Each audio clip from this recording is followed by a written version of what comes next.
हाँ तो वो देखना। पावरफुल के बहुत एक्चुअली देखिए। बहुत खूबी है, एक्टिंग बहुत अच्छी किया उसमें। हम्म, चलिए या फिर अगला आज क्या है, वापस हम लोग जल्दी से स्टार्ट करते हैं। तो मैंने मेरे ख्याल से आप लोग को ऑनलाइन ऑफलाइन का मीनिंग समझ में आ गया होगा, जो मैं अभी समझा रहा था पिछले सर वीडियो में। सर कई कई जगह जैसे वो सॉफ्टवेयर्स भी तो यूज करते हैं लोग। हाँ बिल्कुल सही, बहुत सारी जगहों पे जैसे हम लोग ये एक्सेल यूटिलिटी यूज़ करने वाले हैं, हम लोग जावा यूटिलिटी यूज़ करने वाले हैं। कई लोग का अपना सॉफ्टवेयर भी होता है, वो बहुत ही आसान होता है उसमें। जैसे सीए लोग खासकर, जिनको दिन भर आईटीएस काफ़ी लोग का भरना होता है, तो वो सॉफ्टवेयर की मदद लेते हाँ, हैं। उसके लिए एक सॉफ्टवेयर आता है कंप्यूटेक्स। कंप्यूटैक्स, हाँ जीएसटी और कंप्यूटेक्स। डायरेक्ट टैक्स दोनों के हाँ लिए। बिल्कुल। तो ये बनाया हुआ है, ये खासकर सीए लोग इसको यूज़ करते हैं, पेड वर्जन है। तो पेड वर्जन लेके वो लोग काम करते हैं। सुरभि बता सकती है, सुरभि तुम्हारे यहाँ क्या चलता है? कंप्यूटैक्स सर ही चलता सॉफ्टवेयर होगा। कंप्यूटेक्स ही सॉफ्टवेयर नहीं होगा ना? पता है सर वो। हाँ बस उनका अपना एक सॉफ्टवेयर था। हाँ वही अभी नहीं करते हैं कंप्यूटेक्स। सर, पहले करते थे। कंप्यूटेक्स बाकी देखो, अपलोड करने के लिए यही हमें चाहिए होता है। अपलोड करने के लिए तो हमें यहाँ पे आना ही पड़ेगा, इनकम टैक्स इंडिया ही file. Yes sir. Yes sir. भले आप प्रिपेयर वहाँ पे कर लीजिए किसी भी सॉफ्टवेयर पे। तो हम लोग सबसे अच्छा ना इनकम टैक्स की साइट जो है ना, इन्होंने जो सॉफ्टवेयर दी, ये भी अच्छा सॉफ्टवेयर है। चलिए सबसे पहले माइक्रोसॉफ्ट सर एक्सेल ये वाला हम लोग डाउनलोड स्लो करेंगे। चलता है क्या? क्या चीज़? ये साइट स्लो चलती है क्या? नहीं, नहीं, डिपेंड करता है, बहुत अच्छा साइट है ये, मतलब मैं देखता हूँ मत नॉर्मली।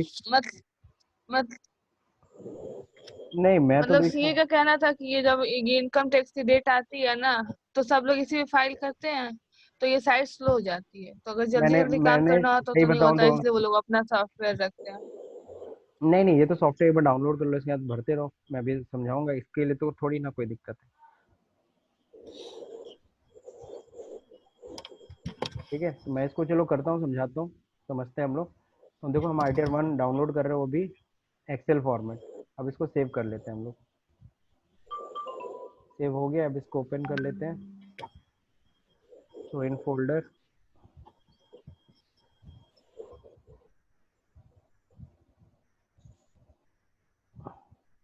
मैंने इनकम टैक्स सेव था, तो लास्ट डेट तक मैंने रिटर्न फाइल किया है। मैंने देखा है कि इनकम टैक्स की साइड इनकी बड़ी स्मूथ चलती है। अच्छा।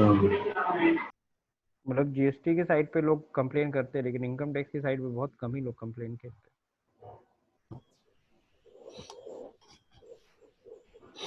क्या बात है भाई, फोल्डर वोल्डर नहीं खुल रहा है। चलिए यहाँ से आते हैं, डाउनलोड्स में देखते हैं, ये शो इन फोल्डर। हाँ भाई, ओके, ये ITR 1 आ गया जिप फोल्डर। इसको मैं यहाँ से उठा के ना डेस्कटॉप पे लेके आता हूँ, और डेस्कटॉप का शेयर कर देता हूँ स्क्रीन।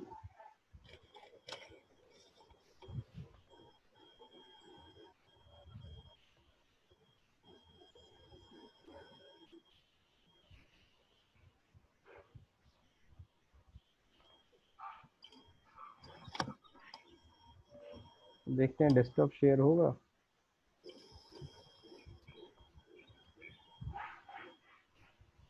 नहीं, डेस्कटॉप या नहीं शेयर होता है। चलो ठीक है, डेस्कटॉप मैं आपको कंप्यूटर के थ्रू, इसके थ्रू दिखा देता हूँ। यहाँ विंडो एक्सप्लोरर में देखो, डेस्कटॉप पे है मेरा, डेस्कटॉप पे मैंने रखा हुआ है ITR 1। ठीक है, अब इसमें देखो आज का जो मेरा डाउनलोडेड है वो ये है 30 अप्रैल 2020, है ना? ये ITR 1, ये वाला मैं नीचे वाला डिलीट मार देता हूँ, पहले का डाउनलोडेड होगा।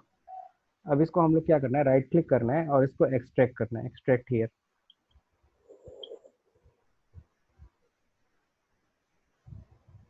हो गया क्या? ऊपर चला गया। ऊपर आ गया, ठीक है। ये ITR 1 आ गया यहाँ पे। अब इसको देखो, अरे यार ये तो मार्च वाला है। ये तो पुराना वाला है सर। हाँ ये पुराना वाला, ये वाला अप्रैल वाला। अब ये नीचे वाला डिलीट मार दो, ना फिर कंफ्यूज हो जाओगे। ये ITR 1 है अप्रैल। अब देखो यहाँ देखो, जैसे ही हमने एक्सट्रैक्ट किया, इसमें दो फाइल आई है, एक एक्सेल की और एक रेडमी है। रेडमी में पहले देख लेता हूँ। रीडमी जब तुम देखोगे तो इसमें बस बताएगा कि कैसे हमें मैक्रो इनेबल करना है, ये सब प्रोसेस दे रखा है कि सब जब स्टार्ट करिए तो ये सब करिए। तो ये मैं भी बता दे रहा हूँ आपको। आप पहले तो एक्सेल की फाइल ओपन करिए।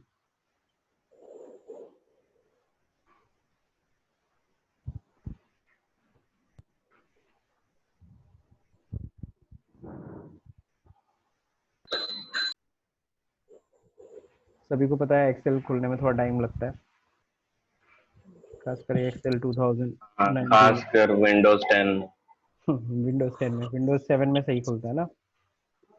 तुरंत खुल जाता है उसमें। हम्म,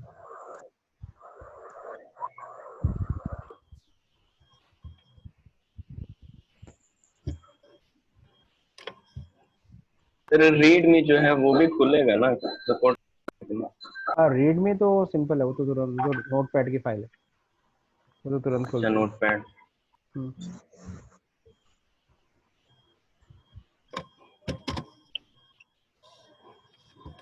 ऐसे डबल क्लिक कर देते हैं। अच्छा देखो XLS M आ रहा है, नॉर्मली XLS X होता है ना।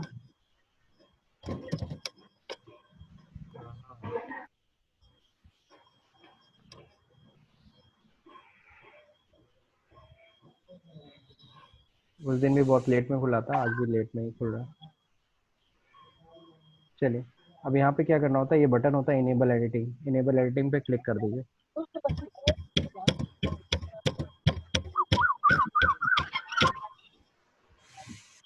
क्या हुआ?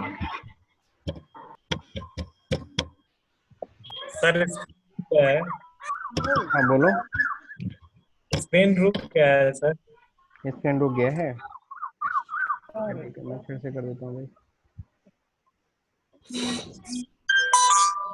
दिख रहा है? Yes sir. इनेबल एडिटिंग पे जैसे ही क्लिक करते हैं तो ये आता है, इनेबल एडिटिंग समझते हो ना, एक्सेल की फाइल खोलते हैं तो इनेबल एडिटिंग पे क्लिक करना होता है। देन यहाँ पे देखिए दे रखा है क्या, this utility is for assessment year 2019-20, ठीक है। Green cells are for data entry, जितने भी ग्रीन सेल्स दिख रहे हैं उसी में हम लोग डेटा एंट्री करेंगे। और रेड लेबल, जितने भी रेड हेडिंग्स दे रखे हैं ये सब मैंडेटरी फील्ड्स होते हैं, इनको भरना कंपलसरी है। जो ब्लैक है वो आप चाहो तो भरो ना। Caution do not use control x control we cut copy यहाँ पे यूज नहीं होता। चलिए ठीक है, इतनी बातें हम लोग समझ ली, ओके करते हैं। ओके अब एक और चीज़, आपके एक्सेल में मैक्रो इनेबल होना चाहिए, तभी ये बॉक्स ये जो ग्रीन सेल अभी इंफॉर्मेशन आपको दिया तभी आएगा। अब सबसे पहले चीज़ मैक्रो इनेबल कैसे करते हैं, तो फाइल में जाइएगा, यहाँ ऊपर करिएगा, ऑप्शन पे जाइएगा। ऑप्शन में जाने के बाद यहाँ ट्रस्ट सेंटर पे जाइएगा। ट्रस्ट सेंटर पे जाने के बाद ट्रस्ट सेंटर सेटिंग्स पे जाइएगा। फिर इसके बाद यहाँ होता है macro setting, enable all macro. देखो मेरा ऑलरेडी इनेबल है, इनेबल ऑल मैक्रो, तो आपको इनेबल ऑल मैक्रो पे ऑन करना होगा। अब मैं आपको इसके पीछे का लॉजिक बताता हूँ, ये मैक्रो क्यों इनेबल करना होता है। मैक्रो इनेबल इसलिए करना होता है क्योंकि एक्सेल के अंदर जितनी भी जगह है हर जगह फॉर्मूला लगा हुआ है। तो जहाँ भी जैसे टेक्स्ट कैलकुलेशन का फॉर्मूला है, प्लस ये बटन आपको दिख रहे होंगे, ये बटन कुछ दिख रहे हैं, validate yes button, sir. Button है, कैलकुलेट टेक्स्ट, ये सारे बटन है और आप सभी को पता है ये बटन्स का काम होता है और ये बटन्स मैक्रो के थ्रू चलते हैं। ठीक है, आप लोगों ने भी कभी बटन्स बनाया होगा एक्सेल में। तो ये बटन्स जो होते हैं, ये बटन्स के पीछे रिकॉर्डिंग होती है। तो जाहिर सी बात है ये सब बटन काम करेंगे तभी जब मैक्रो इनेबल रहेगा, और मैक्रो ही डिसेबल रहेगा तो ये काम ही नहीं करेंगे।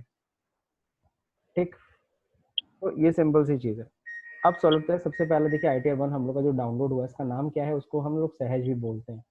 प्लस कभी आप भूल गए कि यार ITR1 किसके लिए, तो वहाँ भी देख सकते हो, अंदर भी लिखा होता है फॉर इंडिविजुअल बीइंग रेजिडेंस, और ये पूरा 50 लाख तक की इनकम हो, salary, one house property income, other source में इंटरेस्ट की income etcetera, agriculture income up to 5000, ये सब देखो यहाँ पे मेंशन है ऑलरेडी, छोटा छोटा लिखा है।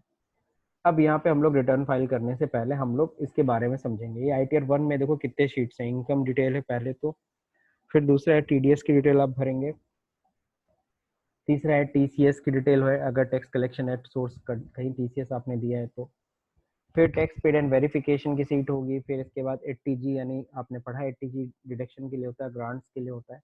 80G ये अगर आप रूरल डेवलपमेंट में अगर आपने डोनेशन दिया है, ये हम लोग ने पढ़ा नहीं था लेकिन हम लोग सीधे यहीं पढ़ रहे हैं। 80G ये अगर आपने scientific research and rural development पे दान दिया है तो तो ये हम लोग का बेसिकली पूरा फॉर्म है। ठीक है, तो यानी आप देख रहे होगे कितने टोटल फॉर्म है, income detail, TDS, TCS, tax verification, 80G है। ओके, तो ये मेनली आप देख रहे हो तो टोटल मिला के 6 सीट्स हैं इसके अंदर, जिसमें से 2 सीट तो वैसे भी करनी काट लो, जी और GGA। ठीक है, ये तो बहुत कम ही लोग हैं जो डोनेशन करते हैं। बाकी ये डिटेल्स में भी आपको इनकम डिटेल, टीडीएस में टीडीएस कटता है, टीसीएस बहुत रेयर केस में आपको मिलने वाला है। Tax paid and verification compulsory है भरना। तो इनकम डिटेल हो गया, टीडीएस हो गया और टीसी और ये टैक्स पेड वेरिफिकेशन। मेनली भले 6 शीट्स हैं लेकिन आपको मेजरली आपको देखने को मिलेगा कि आपको 3 शीट्स भरने पड़ रहे हैं। तो ज़्यादा डिटेल्स नहीं है, छोटी डिटेल्स है। तो इसको चलिए स्टार्ट करते हैं, कैसे करना है भरना। मैं स्टार्ट करूं और भरने से पहले और भी एक चीज़ जैसे Yes, sir. हमने पढ़ा है उससे पहले ये बटन्स भी देख लेता हूँ। ये सारे बटन सब लोग को काम आएंगे। वैलिडेट करना, सबसे पहले वैलिडेट बटन का क्या यूज़ होता है।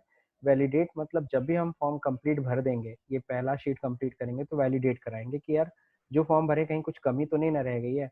अगर कोई इंपॉर्टेंट इन्फॉर्मेशन हमने नहीं फीड की होगी तो वैलिडेट में तुरंत बता देगा कि सर आपने डेट ऑफ बर्थ नहीं भरा, आपने पैन नंबर अपना ठीक से नहीं डाला है, जो भी है तुरंत वो आपको मेंशन कर देगा, आप फिल कर दीजिए। फिर जब ये कंप्लीट हो जाएगा तो नेक्स्ट शीट पे जाने के लिए होता है नेक्स्ट बटन, या फिर हम लोग यहाँ से भी, आप सभी को ने एक्सेल चलाया है, आप यहाँ से भी क्लिक करके नेक्स्ट पे जा सकते हो। बाकी आपको ये एक तरीका भी दे रखा है, यहाँ से भी नेक्स्ट करके नेक्स्ट शीट पे जा सकते हो। फिर कैलकुलेट टैक्स करेंगे जब, तो जो भी इनकम आप भरे रहोगे उस पर इसमें ऑटोमेटिकली टैक्स कैलकुलेट हो जाएगा। फिर होता है जनरेट एक्सएमएल जनरेट करने के लिए, क्योंकि देखो इनकम टैक्स को जब हम लोग अपलोड करते हैं तो इनकम टैक्स को एक्सेल की फाइल अपलोड नहीं करते, उनको जो ये फाइल चाहिए होती है वो एक्सएमएल फॉर्मेट में चाहिए होता है। तो उन्हें एक्सएमएल जनरेट हम लोग करेंगे, यहीं से बटन है, यहीं हमें दे रखा है और यहीं से हम लोग क्लिक करेंगे तो ये हमारी एक्सेल की फाइल एक्सएमएल में जनरेट हो जाती है और फिर एक्सएमएल की फाइल हम लोग भेज देंगे, अपलोड कर देंगे।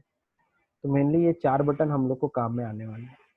ठीक है, बाकी ये बटन्स के बारे में मैं कुछ बता दूंगा बाद में, अभी नहीं। तो चलिए, जैसे मैं आपको एक छोटा सा रिटर्न में फाइल करके आपको दिखा रहा हूँ। ठीक, तो ये रिटर्न फाइल कैसे है। अब जैसे यहाँ पे सबसे पहले फर्स्ट नेम है, मिडिल नेम है, लास्ट नेम है, इसके लिए केस उठा लेते हैं। वो केस उठा लेंगे तो उसके लिए आपको आसानी, चलिए या तो चलिए बिना केस का मैं आपको बताता हूँ सिंपल सा फॉर्म। जैसे मान लीजिए मैं अपना ही रिटर्न फाइल करता हूँ, तो मैंने लिख दिया दीपक। ओके, लास्ट नेम सरनेम बहुत ज़रूरी होता है, मैं लिख के देता हूँ कुमार। ओके, गुप्ता, और फिर पैन नंबर यहाँ पे भर देता हूँ मैं।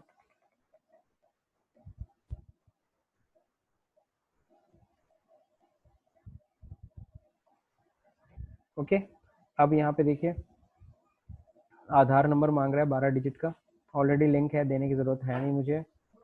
आधार इनरोलमेंट आईडी कोई ज़रूरत नहीं है। अब सीधे आ जाते हैं, देखो जो रेड लेवल है ना वो अपने इम्पॉर्टेंट है, वो भरना है आपको कंपलसरी। फ्लैट डोर ब्लॉक मैंने डाल दिया 12/1 है ना। देन नेम ऑफ प्रीमाइसेस और बिल्डिंग विलेज कुछ नहीं है। डेट ऑफ बर्थ 09/07/1985 मैंने भर दिया। ओके, देन रोड स्ट्रीट, तो यहाँ पे सिंपल सा मैंने लिख दिया Gorakhnath. Okay, next area locality Gorakhnath है ना। Then town city Gorakhpur. Okay, then state पूछ रहा है, तो स्टेट जाहिर है उत्तर प्रदेश है, तो 32 होगा, नहीं 31 है, उत्तर प्रदेश दे दिया। Pin code 273015। Okay, then next nature of employment, मैं कौन से जगह पे काम कर रहा हूँ, गवर्नमेंट ऑर्गेनाइजेशन में, पीएसयू जैसे बैंकों में है क्या, बैंक जितने भी आपका नेशनल है इसको पीएसयू बोला जाता है। अदर्स हो गए या फिर पेंशनर हो गए या नॉट अप्लीकेबल हो गए, फैमिली पेंशन जो भी इस तरह की इनकम है, तो मैं अदर्स डाल देता हूँ। प्राइवेट कंपनी में काम कर रहा हूँ तो अदर्स डालूंगा। अब ईमेल एड्रेस मांग रहा है, तो मैंने ईमेल एड्रेस डाल दिया। ओके, अब यहाँ पे क्या पूछ रहा है, मोबाइल नंबर, तो मैंने मोबाइल नंबर डाल देता हूँ। फिर इसके बाद, अच्छा कुछ गड़बड़ हो गया क्या, अच्छा 3 बार, हाँ। अब देखिए यहाँ पे कह रहा है क्या, और अब आप डिटेल कब फाइल कर रहे हो। ठीक है, अब 139(1) ये आपने सेक्शन पढ़े थे, 139 के सबसेक्शन 1, 139 के सबसेक्शन 2, सॉरी 4, 5। क्या ये ऑनर बिफोर ड्यू डेट आप रिटर्न फाइल कर रहे हो, तो बिल्कुल सही है, क्योंकि लास्ट डेट 30 जून है, तो मेरे लिए तो बिफोर ड्यू डेट हुआ। बिलेटेड होता, यानी कि जो लास्ट डेट होती है उसके बाद रिटर्न फाइल करता, तो मेरे को क्या होता है, नहीं नहीं मैं गलत में बोल दिया, ऑन और बिफोर ड्यू डेट तो 31 जुलाई और 30 सितंबर होगा ना, ये बिलेटेड ही रिटर्न है। तो बिलेटेड रिटर्न की डेट गवर्नमेंट ने बढ़ाई है 30 जून, तो मैं तो बिलेटेड रिटर्न फाइल कर रहा हूँ। रिवाइज रिटर्न कब होता, जब पहला रिटर्न हमने ओरिजिनल रिटर्न फाइल कर दिया होता, उसको ठीक करने के लिए हम लोग रिवाइज रिटर्न फाइल करते हैं। फिलहाल तो मेरा बिलेटेड रिटर्न है, तो मैं यहाँ पे सिलेक्ट कर दे रहा हूँ बिलेटेड रिटर्न। लेकिन अगर मैं 31 जुलाई से पहले रिटर्न फाइल करता तो मैं लिखता ऑन और बिफोर ड्यू डेट। तो 139 के सबसेक्शन 4, इसीलिए हमें लॉज पढ़ने पड़ते हैं, ठीक है। सर 31 जुलाई के पहले ही तो कर रहे हैं। नहीं, जैसे हम लोग देखो कौन सा रिटर्न फाइल कर रहे हैं, असेसमेंट ईयर, असेसमेंट ईयर हम लोग का क्या 19-20 है ना, तो हम हाँ लोग का जो ड्यू डेट था वो 31 जुलाई 2019 था, और फर्म्स के लिए, कंपनीज के लिए क्या था, 30 सितंबर 2019 था। अब उसकी लास्ट डेट क्या हो थी, 31 मार्च। भाई आप सभी को पता, बिलेटेड रिटर्न ड्यू डेट के बाद हम लोग 31 मार्च तक जमा कर सकते हैं। तो गवर्नमेंट ने इस बार क्या किया, 19-20 का जो रिटर्न है असेसमेंट ईयर, मतलब जो 31 मार्च को 2020 को खत्म हो रहा था, इसको बढ़ा के 30 जून कर दिया, ठीक है। अच्छा, पहले का कर, हम एक साल आगे सोच रहे थे क्योंकि बीत गया ना मार्च, इसलिए। ठीक, अभी 20-21 का तो अभी रिटर्न स्टार्ट ही नहीं हुआ, वो मई के बाद ही स्टार्ट होगा, क्योंकि अभी इस फॉर्म में भी चेंजेस कर रहे हैं। आपको बता रहा हूँ मैं, ITR 1 आपको पढ़ा तो रहा हूँ, लेकिन government is going to make some updates, है ना, कुछ और भी इसमें चेंजेस कर रहे हैं रिटर्न फॉर्म्स में, और सहज हो हम जाए। इसको और शॉर्ट कर रहे हैं, और शॉर्ट करने की कोशिश कर रहे हैं, ठीक है। अब सैलरी एज पर सेक्शन, आप सपोज करिए, मैं यहाँ पे सैलरी मुझे दिखानी है, अब सैलरी मैं दिखा देता हूँ। सपोज करो 3 लाख रुपीज़, ओके। तो 3 लाख रुपीज़ यहाँ पे मैंने सैलरी दिखा दिया। वैल्यू पर क्यूजिट्स की वैल्यू कुछ नहीं है, profit in lieu of salary कुछ नहीं है। अब जो भी इनकम है मैं इसको थोड़ा और बढ़ा देता हूँ, 4,50,000 कर देता हूँ, ताकि टैक्सेबल इनकम भी थोड़ी आ जाए। अब इसके बाद क्या है, देन वैल्यू ऑफ परक्यूजर अगर है तो मेंशन करिए, प्रॉफिट इन लिeu ऑफ है तो मेंशन करिए। अलाउंसेस कह रहा है कुछ लेस अगर करना है, उसमें से कुछ डिडक्शन आपको मिल रहा है, तो ये लेस अलाउंसेस हैं, जैसे लीव ट्रेवल कंसेशन हो गया, है ना, ऑन लीव इन कैशमेंट और रिटायरमेंट हो गया। तो ये सब आपका सेक्शन 10 में याद है, आप लोगों ने पढ़ा था एग्जाम्प्ट वाले, तो सेक्शन 10 जो एग्जाम्पशन है वो लिख सकते हो। फिलहाल कोई एग्जाम्पशन नहीं है। अब देखो डिडक्शन ये अपने आप दे रहा है 16 का, 16 में स्टैंडर्ड डिडक्शन आप सभी को पता है 40,000 का, ये पहले से अपने से रख दिया, इन्होंने 40,000 का डिडक्शन मुझे दे दिया 16IA में। 16 सेकेंड में कोई डिडक्शन नहीं दिया इन्होंने एंटरटेनमेंट अलाउंस, क्योंकि एंटरटेनमेंट अलाउंस मैंने कहीं कुछ भी नहीं भरा है। नेक्स्ट क्या है, प्रोफेशनल टैक्स। प्रोफेशनल टैक्स अगर मैंने जमा किया होता तो यहाँ पे कटता, तो मैं मेंशन कर देता हूँ कि हर महीना मेरा 200 रुपये कटता है, तो हर महीना 200 रुपये यानी साल भर का 2400 रुपये मेरा कटा होगा, ठीक है। प्रोफेशनल टैक्स बहुत सिंपल सी इन्फॉर्मेशन बस भरते जाना। अब देखो आ गया यहाँ पे, अब ये मेरे को 5th नंबर पता चल गया, income chargeable under the head of salary. तो सैलरी हेड में जो टैक्सेबल इनकम है वो 4,07,600 रुपीज़ है। अब टाइप ऑफ हाउस प्रॉपर्टी, अब ग्रॉस रेंट रिसीव जो देखिएगा, रेंट ऑन कुछ हाउस प्रॉपर्टी, मेरी कोई हाउस प्रॉपर्टी की इनकम नहीं है, ठीक है ना, तो मैं इसमें कुछ भी नहीं लिखने वाला, कोई हाउस प्रॉपर्टी इनकम नहीं है तो छोड़ दो, मैं कोई हाउस प्रॉपर्टी इनकम मेरी नहीं है। अब क्या कह रहा है, income from other source, 3rd number, ये 2nd नंबर था हाउस प्रॉपर्टी, 3rd नंबर है अदर सोर्स। अदर सोर्स में जो देखिए, एक और चीज़ मैं आपको यहाँ पे बता दूँ, जो हाउस प्रॉपर्टी जो बात कर रहा था, हाउस प्रॉपर्टी में ऑप्शन होता है कि क्या है, सेल्फ ऑक्यूपाइड है, लेट आउट है, deem to be let out. मैं सेल्फ ऑक्यूपाइड दिखा देता हूँ, और अगर आपके नाम पे कोई मकान ही नहीं है तो ये सब मत दिखाइएगा, ठीक है। आपके तो यहाँ पे फिलहाल मान लीजिए आपके नाम पे मकान है लेकिन सेल्फ ऑक्यूपाइड है, सेल्फ ऑक्यूपाइड दिखा दी, सब कुछ नील ही हो गया। लेकिन इंटरेस्ट का रिडक्शन आप चाहो तो ले सकते हो, लेकिन कुछ नहीं है, लोन ऑन कुछ नहीं है। अब देखिए यहाँ पे इनकम फ्रॉम अदर सोर्स, तो इनकम फ्रॉम अदर सोर्स में क्या है, आपको पता है इंटरेस्ट की इनकम दिखा सकते हो, सिर्फ यही सारी इनकम दिखा सकते हो बस, इसके अलावा ITR 1 में कोई अदर सोर्स की इनकम नहीं दिखा सकते। तो इंटरेस्ट फ्रॉम सेविंग अकाउंट, मान लो सेविंग अकाउंट से करीबन मेरा 15,000 रुपये इंटरेस्ट बना था, तो मैंने 15,000 रुपये यहाँ पे दिखा दिए। और कुछ अगर इंटरेस्ट होता है FD का, मान लो FD भी है, उससे भी करीबन मिले हैं 12,000 रुपये इंटरेस्ट, तो यहाँ पे दिखा दिया। और भी अगर है तो यहाँ पे ऐड रो कर सकते हो, ऐड रो करोगे तो एक और रो आ जाएगी। कितनी रो चाहिए? एक रो और चाहिए। बस आगे नीचे अब और भी दिखा सकते हैं आप, फैमिली पेंशन ये सारे दिखा सकते हैं। ठीक, देन नेक्स्ट। Yes sir. अब आपका आ गया 4,34,600 रुपीज इनकम। अब कह रहा है अब आप डिडक्शंस भरिए। ठीक है, डिडक्शंस में अब जब देखिए कह रहा है 80C में कुछ है क्या डिडक्शन, तो मैंने बोला हाँ, मैंने करीबन 50,000 रुपीज इंश्योरेंस प्रीमियम जमा किए हैं। तो 50,000 जैसे ही मैंने भरा, आप देखोगे यहाँ पे 50,000 आ गया। अगर मैं कहता यार मैंने तो करीबन 2 लाख रुपए LIC में 80C में क्लेम कर रहा हूँ, मैं जैसे ही 2 लाख रुपए लिखूंगा, ठीक है ना, अपने आप वो 1.5 लाख का डिडक्शन देगा। मैं चाहकर भी उससे ज्यादा का डिडक्शन नहीं ले सकता। तो बहुत ही बढ़िया है ये ITR का फॉर्म कि आप चाह के भी गलती नहीं कर सकते। गलती से तुमने तुमने तो नहीं किया 2 लाख का, 2 लाख का डिडक्शन मेरे को चाहिए, लेकिन वो देगा कितना? जिसको रूल्स नहीं भी आते वो भी भर सकते। हाँ, वो भी भर सकता है, बिल्कुल सही। और पहले तो पता है, पहले जो ITR में होता था बस 80C 80CCC यही सब लिखा होता है, ये एक्सप्लेनेशन नहीं होता था कि LIC इंश्योरेंस प्रीमियम फलाना ढकाना, ये सब कुछ भी मेंशन नहीं था। अब तो बहुत अच्छा कर दिया।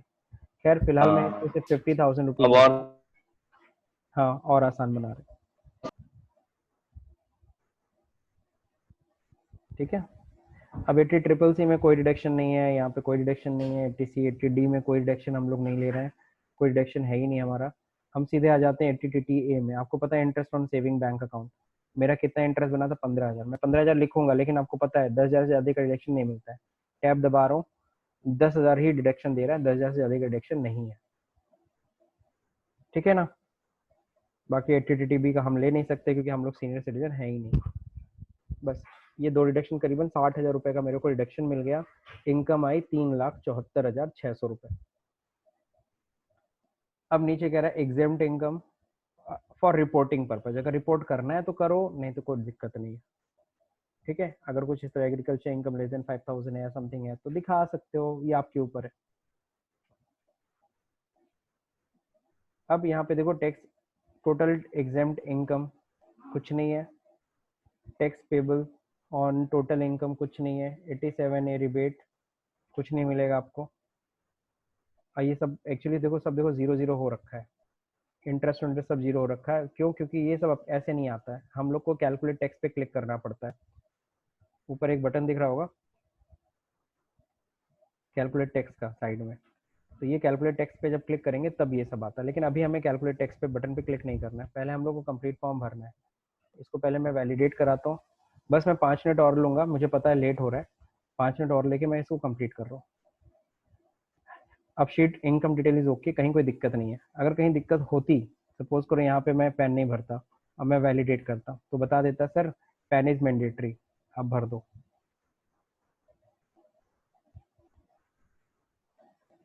ठीक है, भर दिया मैंने, अब वैलिडेट कर दिया। तो sheet income detail is okay, आप नेक्स्ट कर दो, नेक्स्ट कर देते हैं। अब कह रहा है कहीं TDS कटा है क्या? अगर कह रहा है कि अगर TDS सैलरी से कटा है, यानी फॉर्म 16 मिला होगा, तो डिटेल यहाँ भरो। भरो टैन नंबर अपने एम्प्लॉयर का, उसका नाम बताओ, कितना इनकम चार्जेबल है सैलरी में, कितना TDS कटा है। ठीक है, तो ये डिटेल आपको भरना होता है अगर आपकी कंपनी ने आपका TDS काटा होता तो मान लो मैंने कंपनी ने TDS काटा हुआ है, ठीक है, तो ये हो गया। और मैंने लिख दिया यहाँ पे ICA, और यहाँ पे मैं लिख देता हूँ income chargeable the head of salary. अब ये कैसे भरोगे? इसके लिए इनकम डिटेल्स पे जाओ, income chargeable under the head of salary आपका आया था, यहाँ देखो आया था ना, income chargeable under the head of salary कितना था? 4,07,600। मैं यहीं पे सॉरी TDS वाली डिटेल में जाता हूँ, कितना था फिर भूल गया, 4,07,600, 4,07,600 हो गया। अब टोटल डिडक्ट कितना TDS कटा है आपका, कंपनी ने कितना TDS काटा है? तो सपोज करो कंपनी ने करीबन 4600 रुपये TDS काटा है, मैं एजम्पशन कर रहा हूँ सब कुछ, दैट्स इट। तो इतना TDS मेरे कट चुका है, मैंने इन्फॉर्मेशन दे दी, क्या अगर सैलरी के अलावा कहीं टीडीएस कटा है क्या, तो मैं कहीं भी लिख दूँ कहीं कोई टीडीएस नहीं कटा है। अगर सैलरी के अलावा कहीं टीडीएस कटा होता है तो उसकी इन्फॉर्मेशन नीचे भरते हैं, सैलरी से टीडीएस कटा है तो यहाँ भरते हैं। ठीक, अब इसके बाद क्या करना है, अब वैलिडेट कराइए, sheet is TDS is okay, next पे जाइए। टीसीएस कहीं कुछ कटा है, टैक्स कलेक्टेड एट सोर्स कहीं आपका जमा हुआ है, कुछ नहीं जमा हुआ है, मेरे को कुछ नहीं भरना, ऐसे सादा वैलिडेट करा देता हूँ, नेक्स्ट पे आ जाता हूँ। ये चौथा मैंने बोला था tax paid and verification is most important, इसको भरते हैं। अब यहाँ पे क्या करना है, कह रहा है आईएफएससी कोड बताइए अपने बैंक का, तो मैं लिख देता हूँ SBIN 1 2 3 4 5 6 7 और देखो बैंक का नाम अपने आप आएगा। ओके, अब यहाँ पे अकाउंट नंबर लिख देते हैं, अकाउंट नंबर मैं कुछ भी लिख दे रहा हूँ, और कह रहा है कि अगर रिफंड हो तो इसी खाते में आ जाए। हाँ, अगर कोई रिफंड बने तो मेरा इसी खाते में आ जाए, यहाँ पे टिक करना मत भूलिएगा, रेड है ध्यान रहे, मैंडेटरी है। कह रहा और बैंक की डिटेल देना चाहते दे सकते हो, एड्रो करके और बढ़ा सकते हो, नहीं भरना मुझे। Verification Deepak Kumar Gupta, father's name मैं भर देता हूँ। ओके, देन आगे क्या है, कौन भर रहा है, आप खुद भर रहे हो कि कोई रिप्रेजेंटेटिव से भरा रहे हो, तो मैं खुद ही भर रहा हूँ सेल्फ। आप लोग भी जब क्लाइंट का भी भरा करो तो सेल्फ ही उसमें डाला करो।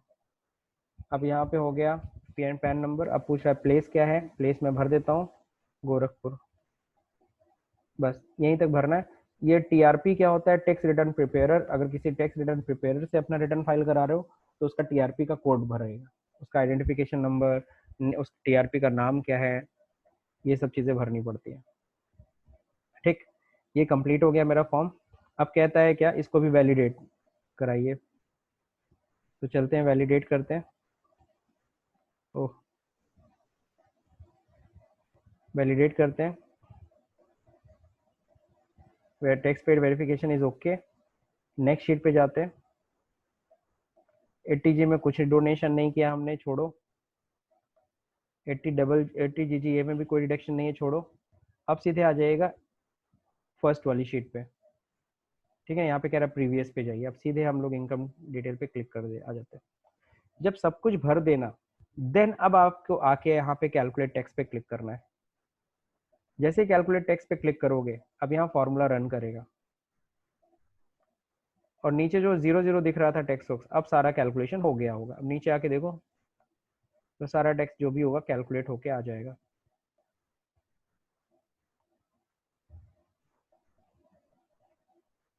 ये देखो आ गया। अब देखो नीचे आ क्या रहा है, इसको मैं समझा रहा हूँ, ध्यान से समझना। यहाँ दिखा रहा है टैक्स पेबल, टोटल इनकम पे 6230 रुपये, 87 है आपको नहीं मिल पाएगा। आफ्टर रिबेट आपका आ रहा है कितना, 6230 रुपये, 4% सेस लग गया उस पर 249 रुपये, टोटल मिला के 6479 रुपीज़। फिर इसमें 234 ए का सेक्शन लग गया, क्योंकि देखो 10,000 से कम है ना, रिटर्न आप डिले फाइल कर रहे हो, बस उसका इंटरेस्ट लग रहा है। बाकी आपका 10,000 से कम है तो एडवांस टैक्स की कोई बात ही नहीं होती, इसलिए ये दोनों सेक्शन नहीं लगा। और आपको 1,000 रुपये लेट फाइन देना पड़ेगा। क्यों लेट फाइन देना पड़ रहा है, क्योंकि आप बिलेटेड रिटर्न फाइल कर रहे हो और आपकी 5 लाख से कम इनकम है, तो 234F भी लग गया। टोटल इंटरेस्ट और फाइन मिला के आपका 1,144 रुपया हुआ, 7,623 रुपये आपका टोटल टैक्स बनता है। अब आपको जाना होगा देखने के कितना टैक्स देना है, इसके लिए आप चाहिए टैक्स पेड एंड वेरिफिकेशन में जरूर जाइए। अब यहाँ पे ऊपर देखिए अपने आप डिटेल बन गई है। टोटल टैक्स पेड आपका है 4,600 रुपये, आपको अमाउंट और जो देना है वो 3,020 रुपये देना है। अगर रिफंड होता तो रिफंडेबल में रिफंड का अमाउंट आ जाता, और ये 3,020 तुरंत देना चाहते हैं, ई पे टैक्स पे क्लिक करेंगे, तुरंत आपका पेमेंट चालान बन जाएगा।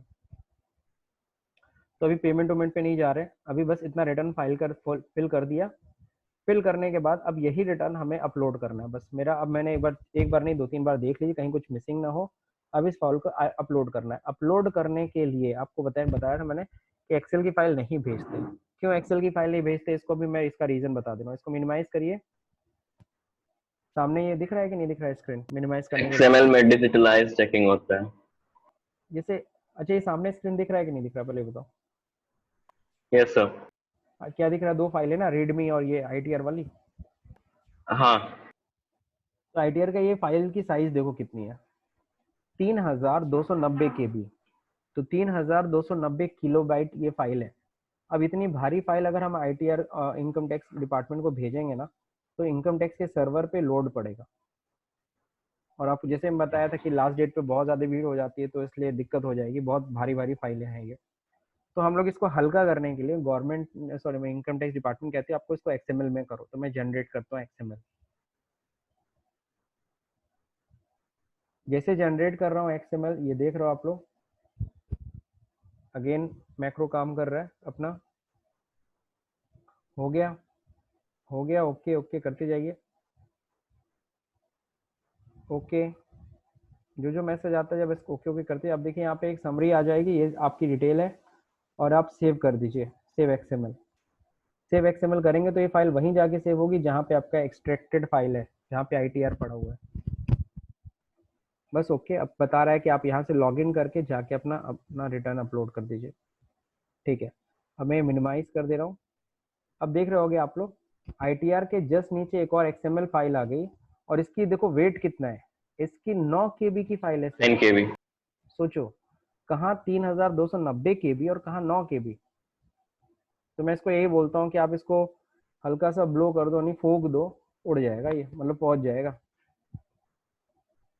है कि नहीं है।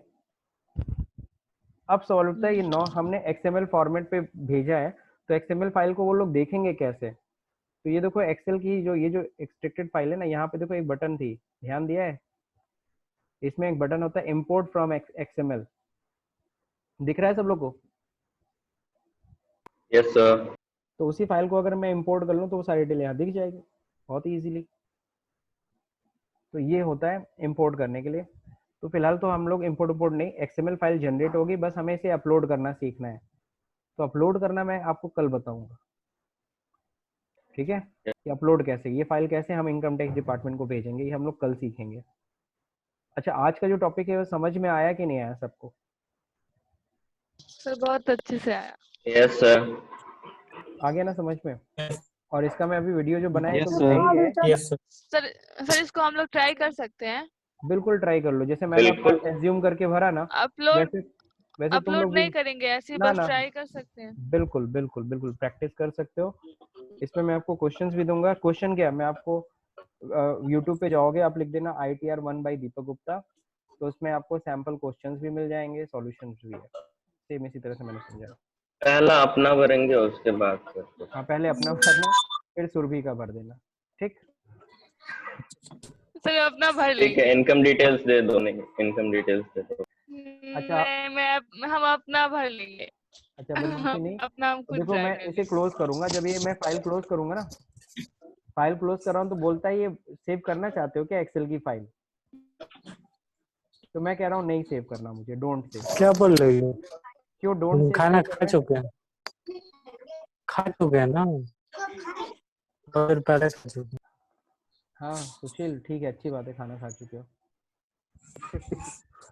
ITR 1 ये देख लो यहाँ पे, ITR 1 अब देखो जब हम खोलेंगे तो अब ये ब्लैंक होगा, वो एकदम सांचे की तरह होता है। इसके अंदर आप फीड करिए इन्फॉर्मेशन, XML जनरेट करिए, काम खत्म।